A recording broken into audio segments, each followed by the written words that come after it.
Welcome back to London Live News. Straight to our top story now. And Tower Hamlets Mayor Lutfur Rahman has been found guilty of electoral fraud and illegal practices. Alison Earl is at the Royal Courts of Justice this lunchtime. Alison.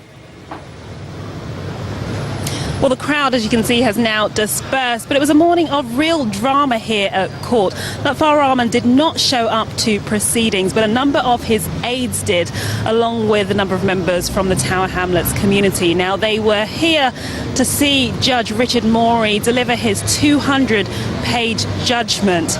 Now, during the course of that summary, he said that Lutfur Rahman was guilty of corrupt and illegal practices, and as a result, his election as mayor in May of last year is now void and will have to be rerun. Mr. Rahman is also banned from standing again. Now, Mr. Rahman was described during this summary as an evasive witness whose evidence was not always truthful. Now, earlier on, the Deputy Mayor of Tower Hamlets gave his reaction to the judgment and also explained how Mr. Rahman will be proceeding. Today's judgment has come as a shock. The Mayor strongly denies any wrongdoing and has full confidence in the justice system. So the result has been surprising, to say the least. We are now seeking further legal advice on the matter in relation to the judgment review.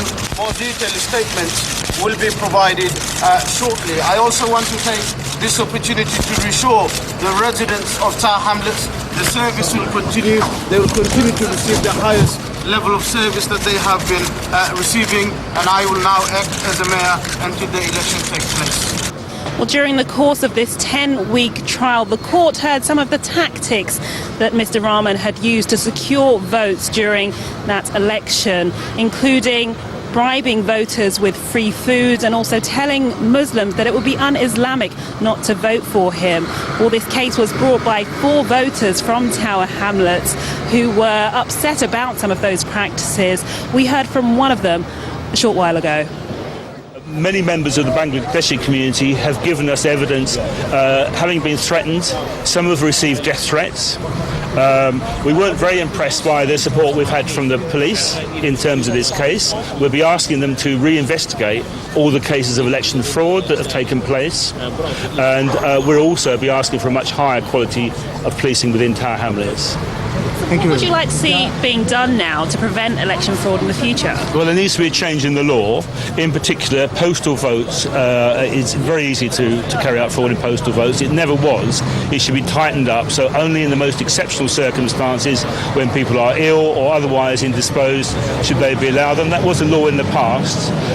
Also, this issue of people congregating around the entrances to polling stations must come to an end. We asked for a 50-yard exclusion zone for polling stations for the general election. That was refused. We think there needs to be a change in the law to make it illegal for people to congregate within, let's say, 50 yards of a polling station.